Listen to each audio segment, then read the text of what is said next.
So welcome everybody to this event organized by IoT+ Network. We're having a very interesting sensor event today. And I'd like to introduce myself. My name is Anna. I'm working for the company called Stex, which is also a part of the IoT+ Network. And we are doing the distributed infrastructure and providing the networking between the devices as well, the orchestration of the software on the edge. And today we have two incredible speakers. We have Rick Pannen and Stefan Zweigler. I'm sure they're going to have a really great talks today on the cases related to sensors that you may have not thought about before. So I'd like to first introduce Rick. Rick is going to talk about the combining sensorics and machine learning for the industrial applications. He's working in automotive company that is called Continental. And although it's known for the automotive industry, Rick is going to share with us the really interesting use cases that are not related to the main business, let's say, of the company. And he's going to be talking about the conveyor belts and even about the sports sensors, right, Rick? Yes. Yes. And I would like to give the floor to you, and so that you can start, or maybe I will also say a few words about Stefan first. So Stefan is an expert in the computer vision, and he will be talking about cameras and how they are capable of providing the information from the sensors, like camera as a sensor. And he's working in a company called Invisium. And also he's going to talk about the cases that were the old school computer vision and how it's now moving to a future of the camera sensoring and the new cases that are related more to the AI. So, but let's start with Rick. Rick, please tell us about yourself and about the ContiTech that you're working for. Yeah, hi, I'm Rick. I'm an electronics engineer, and I'm responsible for innovation at ContiTech. ContiTech is the industrial division of Continental, and I'll explain in a minute what we're doing. And yeah, I've been with Continental for 2 years now. Before, I've worked on a project for Volkswagen, doing the electronics in electric ride-sharing vans for the Moja project. And yeah, before that, I did product development in the electronic sector for automotive, aerospace, and consumer goods for about 15 years.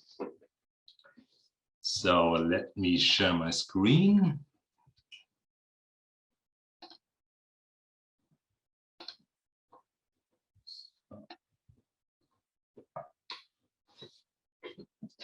Okay.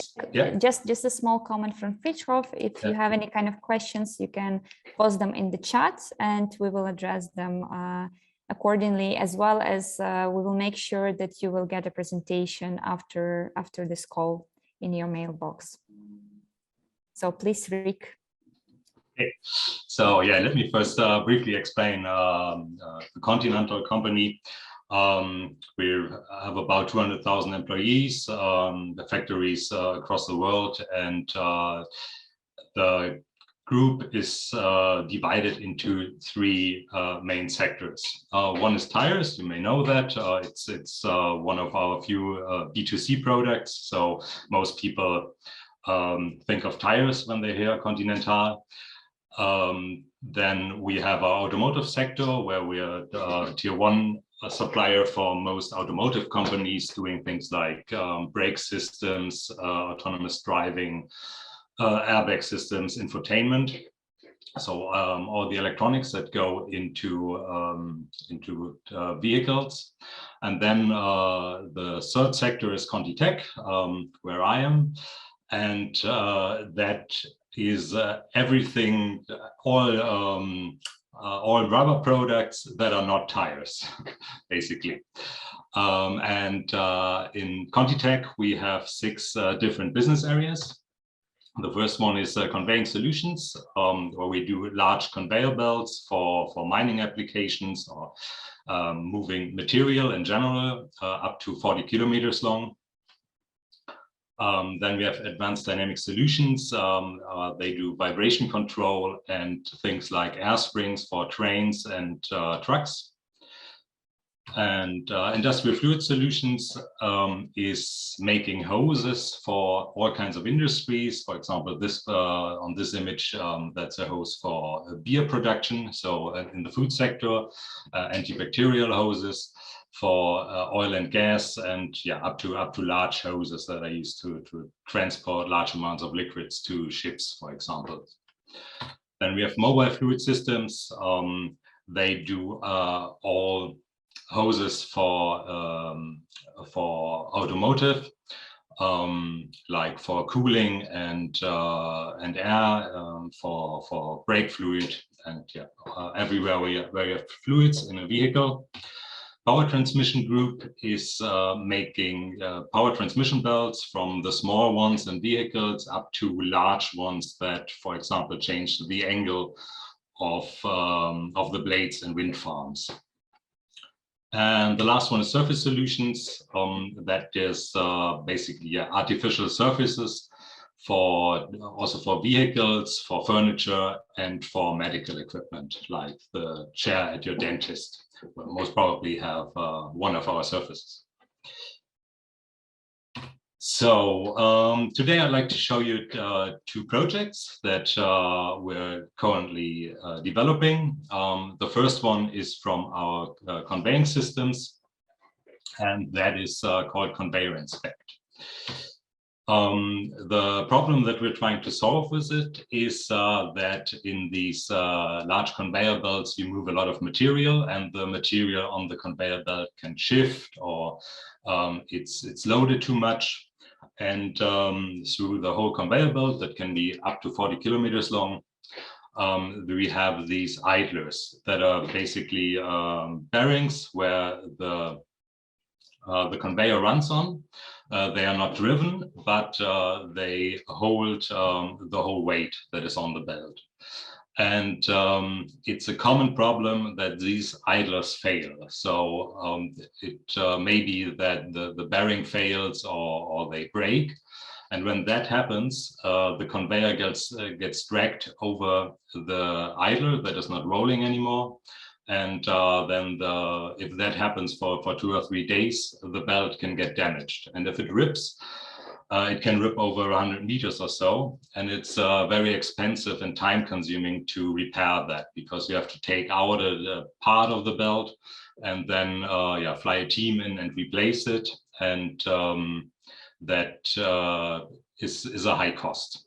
And yeah, about 30% of all incidents that cause unplanned downtimes are due to these idlers failing.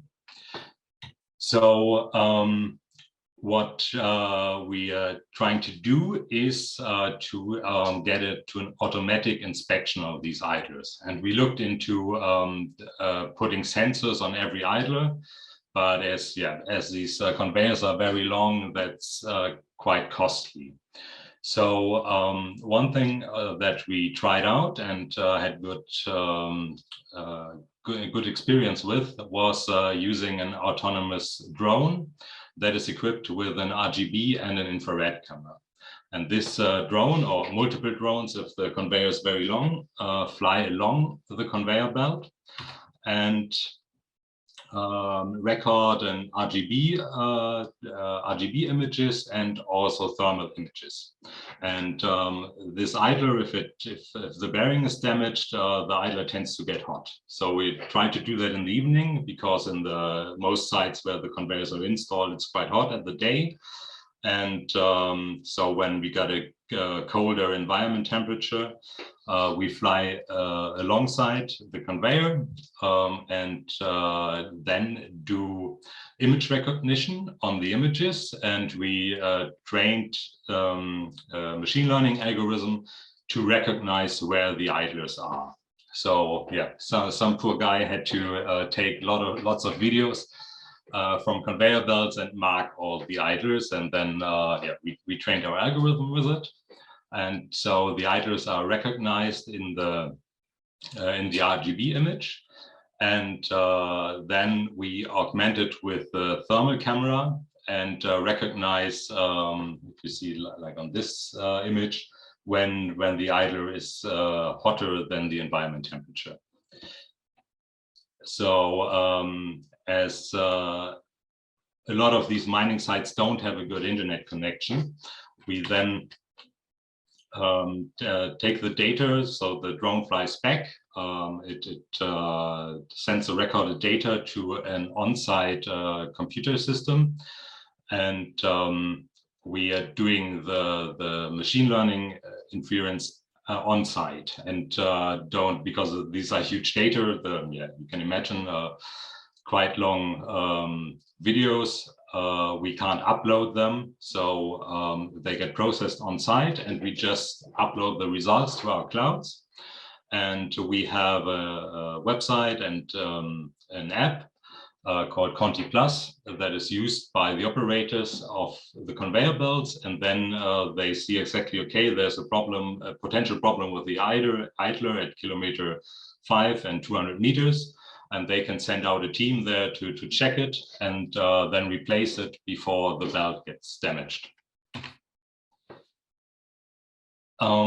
Yeah, that's one project. A quite different project comes from our surface solution business area, and that is called Ballon, and it's one of the few consumer products that we'll be making. We'll be launching that in the beginning of next year, and it's a tool for golfers.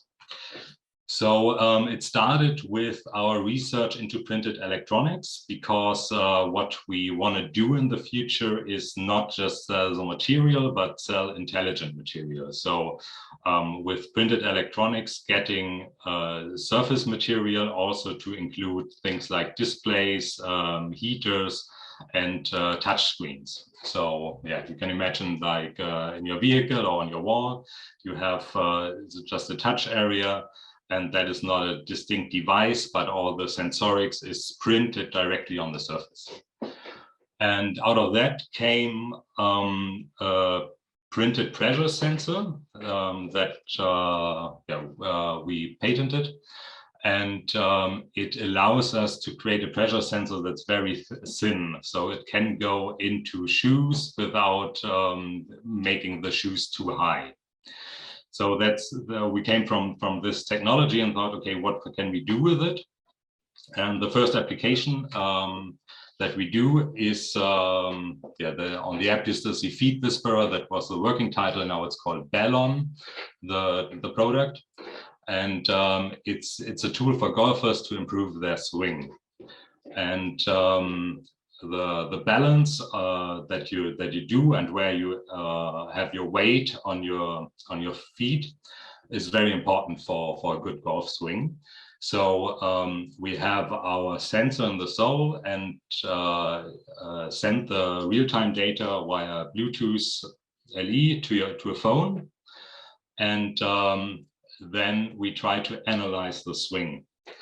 There are some problems with that because, as you see here, there are the different phases, and golf swing is a pretty, it happens pretty quickly. So in order to get good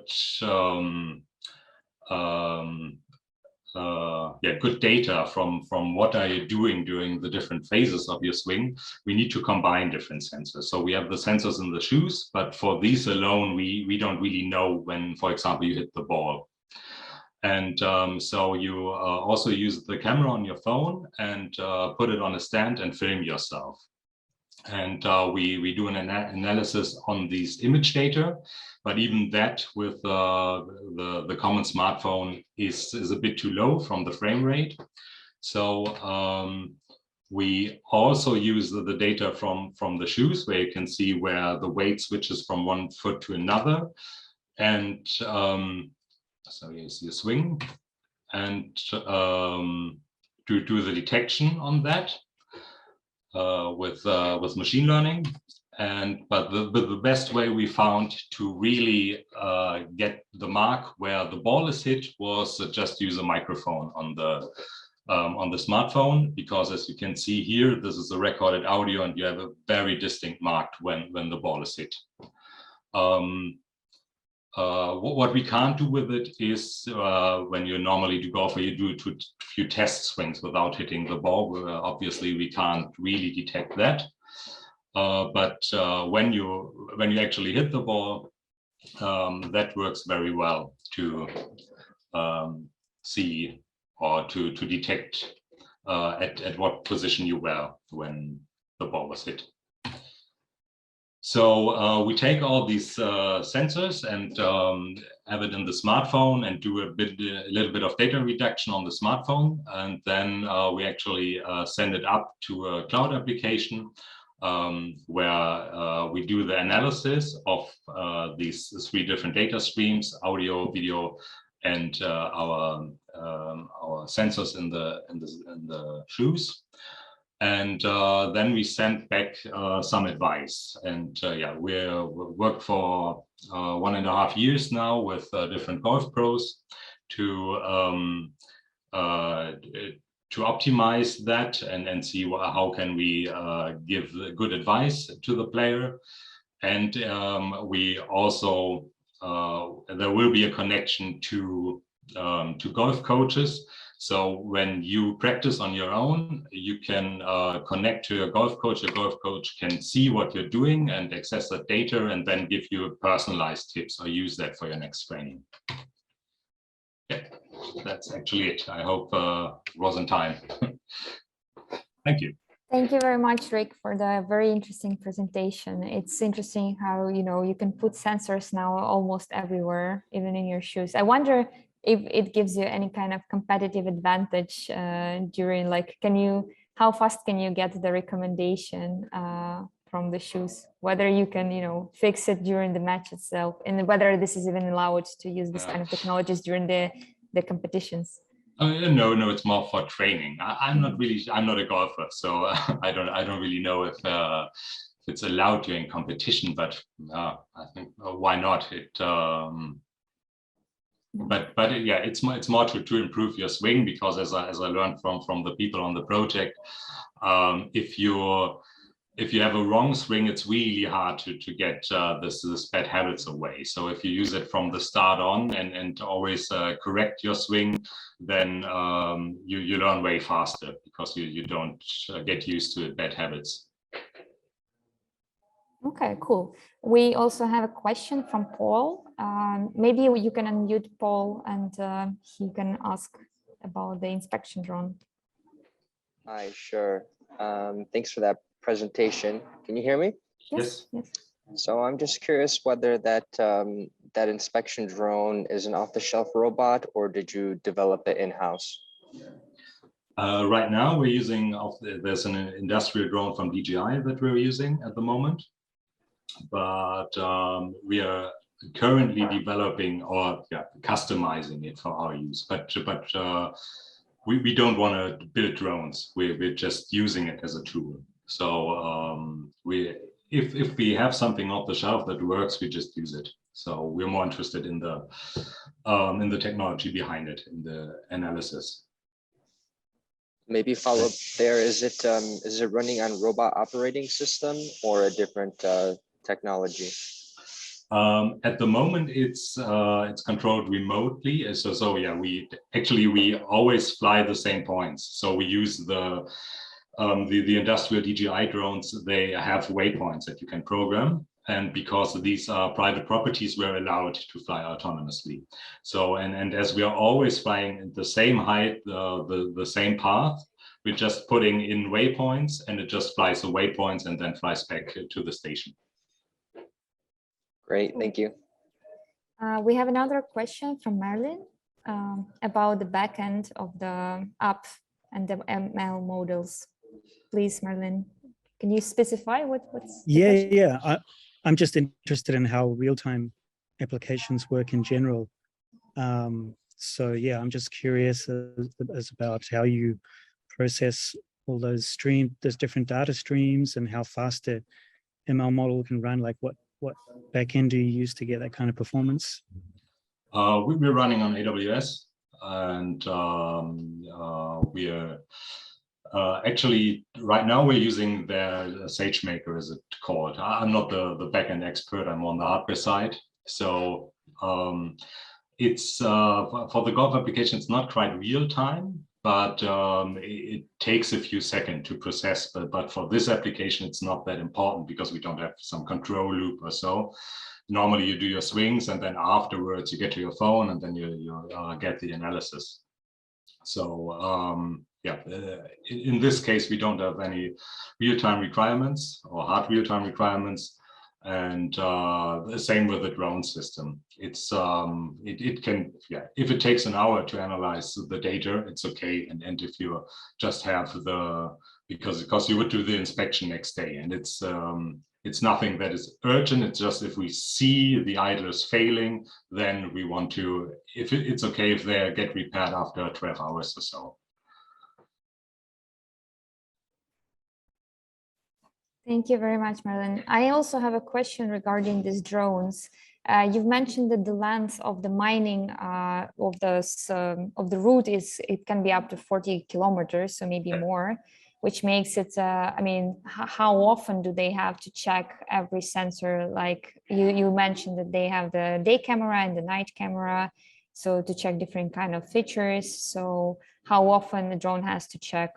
We have a normal camera and a thermal camera that sees the hotspots, and normally it's so we do it once. So every idler has to be inspected once per day. You can fly multiple times because we can't fly that fast. It's about 1 meter per second.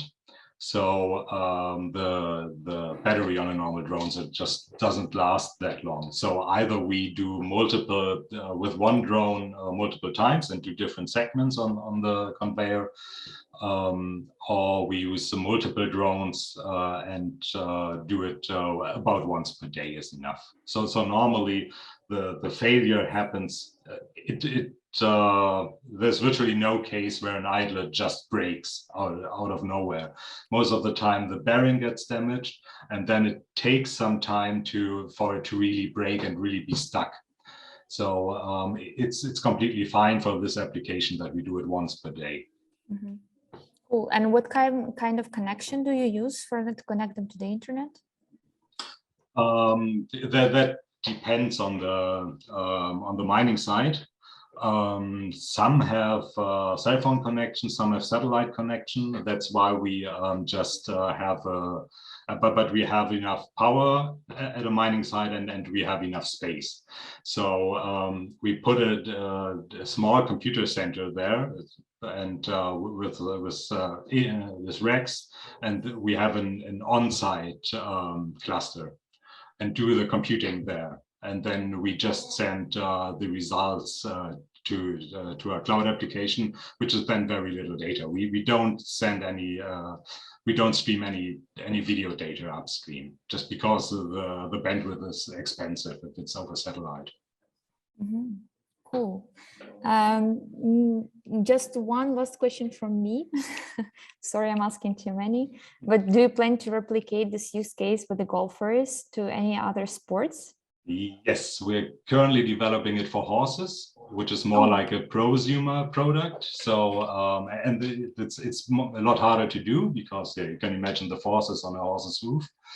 But that's an active development currently. So there will be, horseshoes that so there are, for horses, there are shoes that you could put on them with rubber soles, and we also have these detectors in it, and it's more for veterinarians because you can really good see if for example there's an injury at a leg of a horse.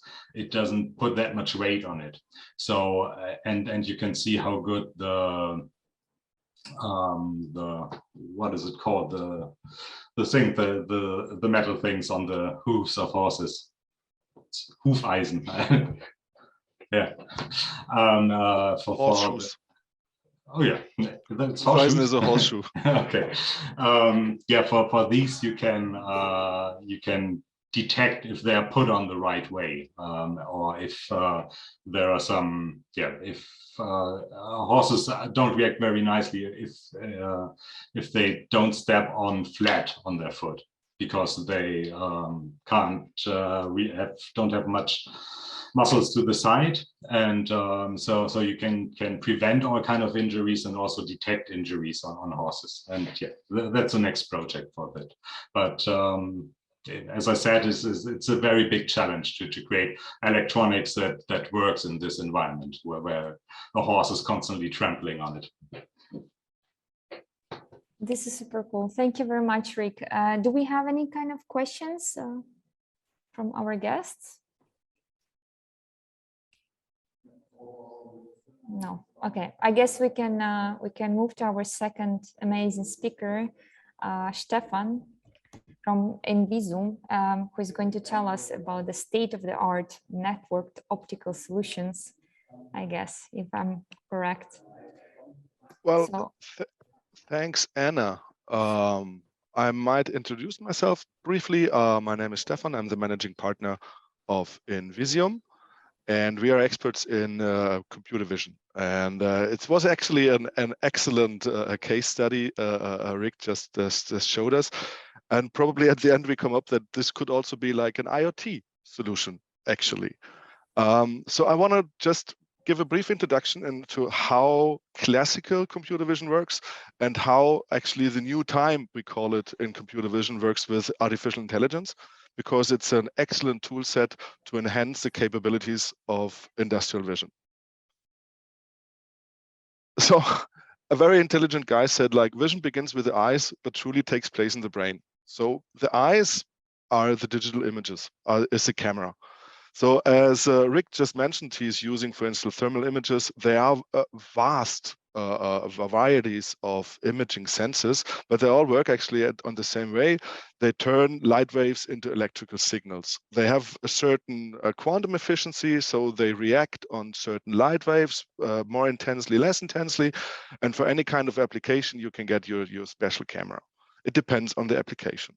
Usually we're talking about grayscale cameras, because color cameras always have by a 4th time lower resolution rate, because usually they are made with like a kind of a Bayer filter, is it called, on top of the pixels. So if you have a 20 megapixel color camera, you basically have 5 megapixels you're really using. Then you need a lighting. This is also very, very important for us. In industrial imaging, we are talking about really precise and stable conditions. And this we make with lightings. There are different lightings for different purposes. And this is what the most people always forget about industrial vision, is that you need really, really good light for it. There are light showers for diffuse lightings.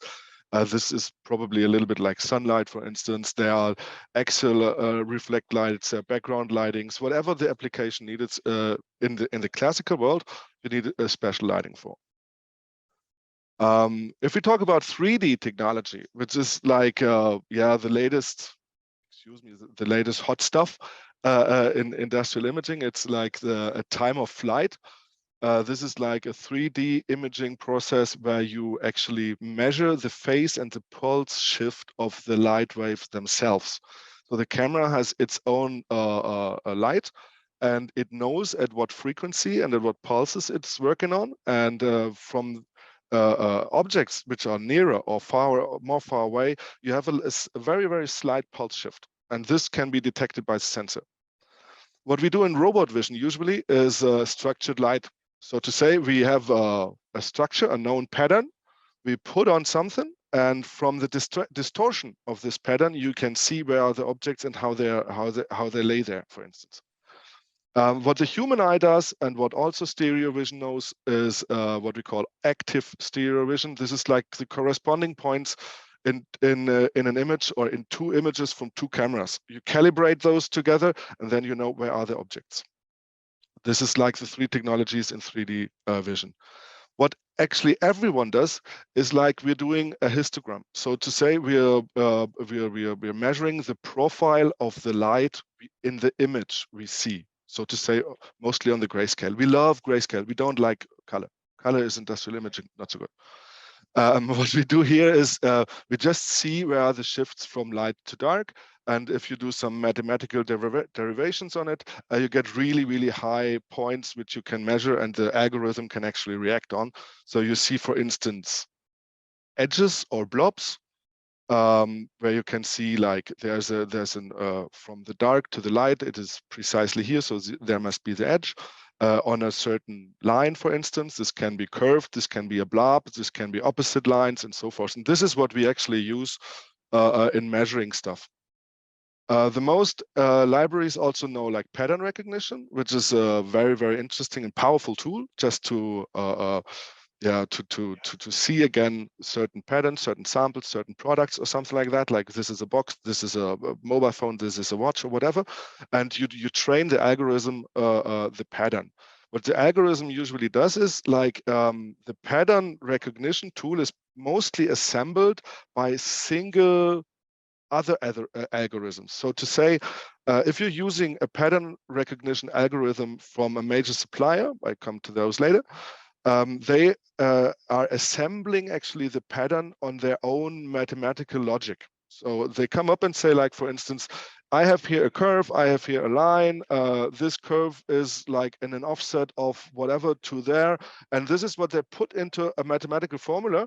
And if they see that again in a picture, even independent on their rotational axis, they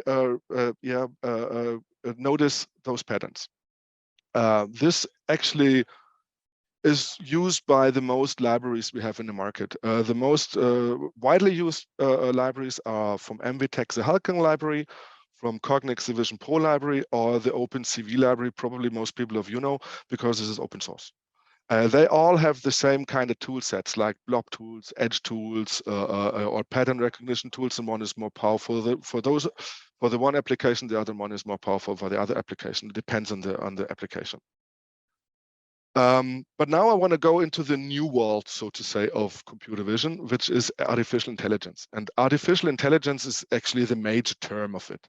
What we use in vision or in computer vision is the deep learning. It is a certain methodology working with discriminating things. I know this is not a good word in our modern times where everything is vogue, but we are allowed to discriminate pretty much everything because it is an algorithm and not a person. And what we are doing, how does it work, is like the following. First of all, the deep learning algorithms, they are just a new tool in the machine vision world.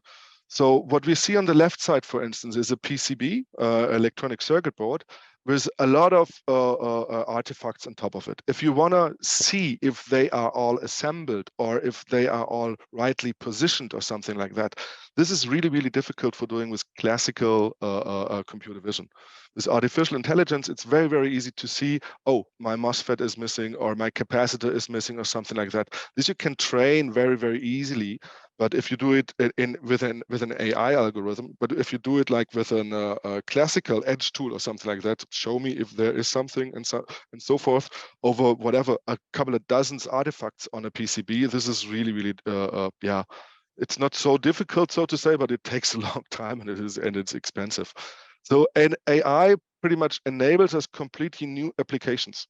Like we can do a lot of stuff we couldn't do before, because by discriminating stuff, we can really focus on the stuff we are interested in and we forget all the rest. Like for instance, the application Rick just mentioned with the conveyor belts, you could just transmit your bearings. You can eliminate all the rest in the pictures and just transmit the bearings if you see them. So you're eliminating pretty much 90% of the image, and you don't have to transmit all those data. And this could become very, very smart, and you can probably run it on an edge device. But this is probably more difficult with flying in a drone. But anyway, so what we are doing here is we are folding the image with the deep learning algorithm, and we compress it in this way. So we at the end, we have very, very limited data, and the algorithm can really quickly handle all the data. So when we start with a 242 times 242 pixel image, it comes out as a very, very small image. The algorithm still has to work on. How does it work? This algorithm I'm talking about, it's one of the mostly used, like it's called the VGG16 algorithm. It was invented by a Japanese guy, I guess like 6 or 8 years ago. And this is like the widely used algorithm for deep learning. What they are doing is, like you see in the little video here on the left, is they are taking always 3 times 3 kernels and they compress it to one representation. So they're always taking the highest point or the highest value, and they're compressing this a couple of times afterwards. Yeah. And this is what the algorithm actually does in deep learning. And this also works over a lot of layers. So what you're now doing is you're starting from convolution and pooling, like compressing and putting together, to a backpropagation. So to say, now you're classifying all the data. This is the most important part about artificial intelligence or deep learning is shit in, shit out. If you don't train your algorithm properly, you won't ever get a good result out of it.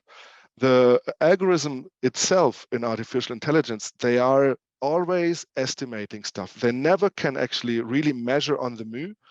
They will always give you a result which can be on the max to, I guess, like 96.75% of the original object, because they're always estimating and they are like compressing and changing the data, and you actually don't even know precisely what happens in those convolutional layers.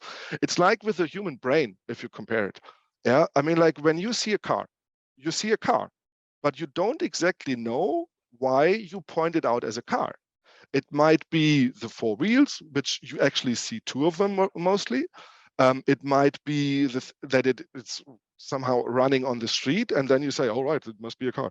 But what exactly happens with your neurons in your brain, you don't really know. And that's the same actually we have here with neural networks in deep learning. So the thing is, like you feed the algorithm labeled data. You say that this is a horse, this is a cow. I would just want to have horses. And then you weigh those also. You say like all horses are like weight double, for instance. They're major, and all the wrong data you give the algorithm to say, hey, this is really wrong. It's a cow. It's not a horse. They are weight minor, and so forth. The algorithm trains himself. Yeah, there are different times how to train those algorithms. It's reinforced training, for instance. There are different methodologies for doing that, but it's actually the principles are nearly the same. So what we're doing here is you don't actually you don't invent the wheel a second time. So what we are using in deep learning are frameworks which already exist. So all the training algorithms, they exist. TensorFlow is the most known one. Keras is also very known. Also PyTorch is also very known. And for instance, with TensorFlow Lite, you come down to embedded devices. This is so interesting. And this is actually the major point I want to highlight now, and already at the end of my little presentation is because we are here in the IoT+ network. How does all this I just showed you work in the IoT world? The thing is, we got devices already today. For example, the NVIDIA Jetson platform is a good example. This is a system on a chip, a whole system on a chip. This works with a battery. So this you can put in the drone. Once the algorithm is trained properly, this can really execute all the artificial intelligence on its own.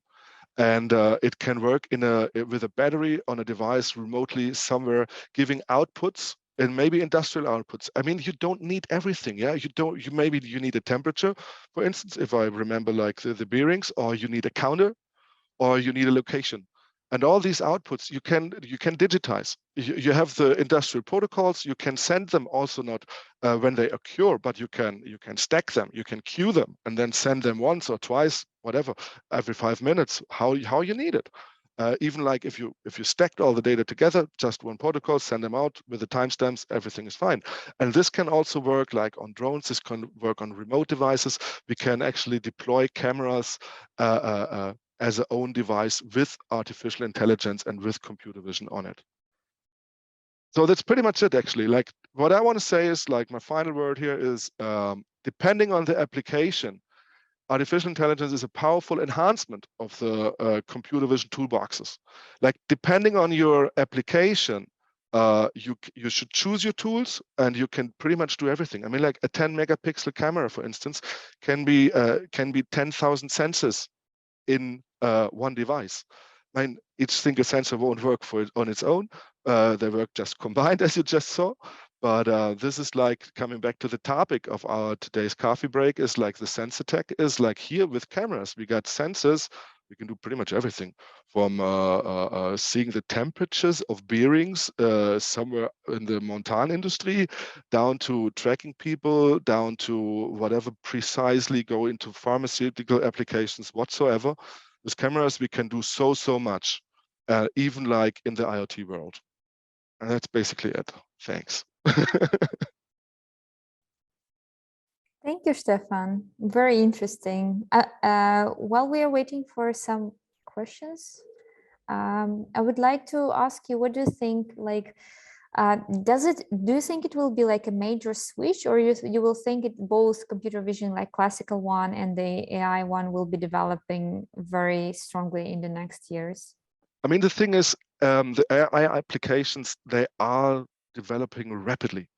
You can do applications you couldn't do before. I mean, like we had, for instance, eine Lichtschranke, like make it access control, for instance. You know, you had like to install a simple sensor, like a simple light sensor, saying like there is something, there is nothing, and this you install in front of a door to count people. But if you then put it like on the very low, that you see just feet, you count everybody twice because everyone has 2 feet. With a camera and AI, this is much more secure. This is much more reliable, because you really can identify people. And the thing is, like, even if we estimate that this is a person, we can be pretty sure that it is a person. If the algorithm says like over 90% this is a person, this is a person.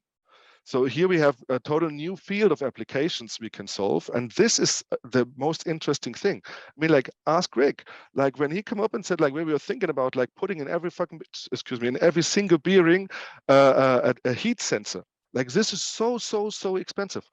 With a drone, this is you get a reasonable ROI out of it. You know, this is the difference. And with the cameras and with the more powerful algorithms in artificial intelligence, respectively in deep learning we have here, they are really getting better and better and better, and the development is going so fast. When you needed like 3 years ago for a certain operation, minutes to calculate them, now they are made like within seconds, for instance. We come with even like on the computing power, we need less and less computing power for more and more performance. And with this in mind, the applications with cameras can be vast. I mean, like, the world just started here. Well, thank you. We have a question from Marilyn. Maybe you can, just tell us live.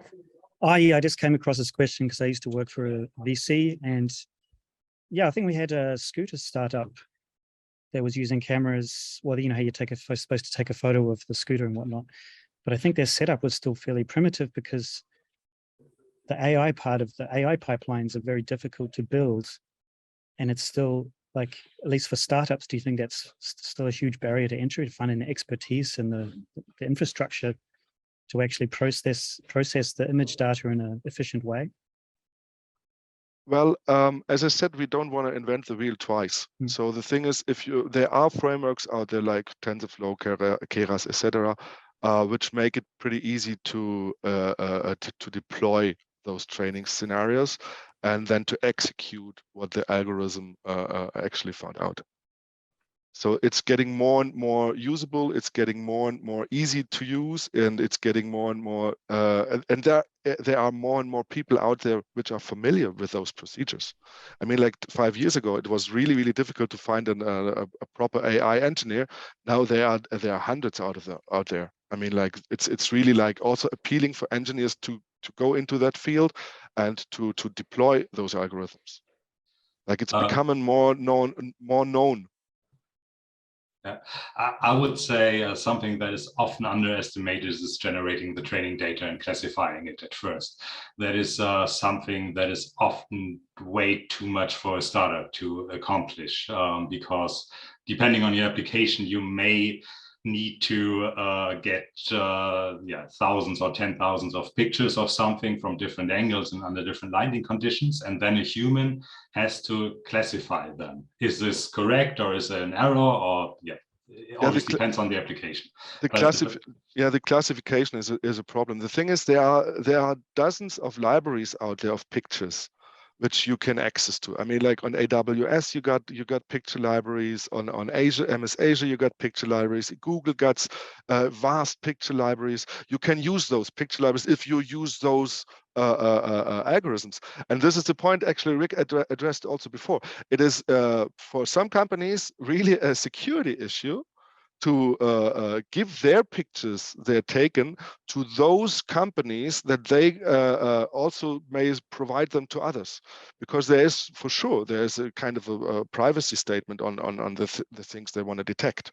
So yes, you are right. Both, I mean, Rick, you are totally right. Like saying like shit in, shit out. Like the training data is really, really complicated. I mean, modern algorithms need a couple of hundred pictures for one single thing to detect, but with the same lighting conditions, for instance. If you go out in the field, like Rick has to do, like where you got different, at the day you got the light from different sides. Yeah, even over the year you got the light from different sides, and so and to train those things into the algorithm, this is really hard work. And there are none of those pictures out in the market where you can just buy them and train the algorithm. I mean, it's easy to find pictures of horses, but it's probably not so easy to find pictures of bearings. Thank you very much. I also have a question related to that. I came across recently a thing called distributed AI. So basically for the companies that do not want to share the data outside of the factory or something like this, but they still want to analyze the data from the sensors or from the cameras or etc. And they're building this small, they're building the AI models based on a small data sets. Inside, they would collect the data and build their own predictions based on the small data sets. Do you think that this is something that will be getting more popular, or you think like the world will go more with these big models with like thousands of pictures, like very accurate things? Well, it's an interesting question. I mean, I guess the algorithms are becoming more and more powerful. So yes, I believe that in the future, the training of certain applications will be done like within a company without like the support of whatever Google, Microsoft, Amazon or whatever. And this is definitely possible, and this is also definitely handleable for a smaller company. I mean, like not everyone has like the power like Continental to collect thousands and thousands of pictures there on their own. Like this is just a big work. And as I said, like there was a small startup in Switzerland, for instance. They had the first deep learning algorithm deployed in computer vision about like 12 years ago or something. They were bought by Cognex, which is a world market leader in those algorithms. And they were claiming, like, for instance, in the knitting industry, they could like deploy an AI algorithm based just on a few dozens of pictures. And this is just one example how it can become more and more easy to handle, and how it can be done by more and more people. And maybe it will potentially be able to execute things on the edge itself. Like, do you think that will be an option? I mean, Yeah, the thing is, I showed at the end of my presentation the distributed world, if you want. There are cameras. We have a partner, I guess, in the IoT network. I'm not sure if we became partner, but it's EDS Imaging. They're from here down in southern Germany, and they deployed like the NXT series. So they have their own cloud platform where you can train the algorithm and you can execute it on the camera. Mhm. Yeah, so even here, it's you don't need a big processing power. Like you don't need like to collect, or I mean, like to collect all the images, send them somewhere, and then you get a signal back. You can do it on the device. In the meantime, This is cool. It's going to be especially useful probably for situation like Rick was mentioning with the very bad internet connection or something like this, where you cannot send the data to get analyzed. So that you can analyze it on the device and execute, actually do some kind of signals just on the spot. exactly. I mean, he has videos. I mean, like we are not talking about one image. Usually, like I'm not sure, but you're taking probably kind of 15 frames per second, something like that, maybe a little more. And then you take videos over minutes. So we're talking about really a big data stream here. Cool. Are there any questions from the audience?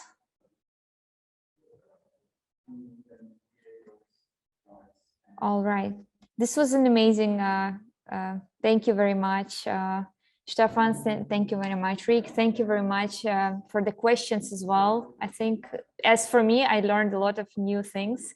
So this is cool to see the sensor world from a different perspective.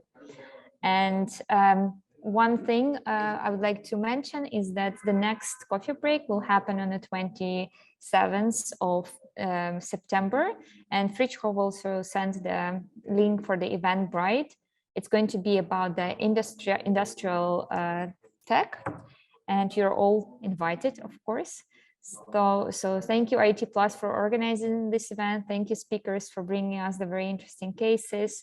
And thank you all for attending and listening to these interesting presentations. Thanks also for having us. Thank you very much. And also thank you, Anna, for moderating this great event.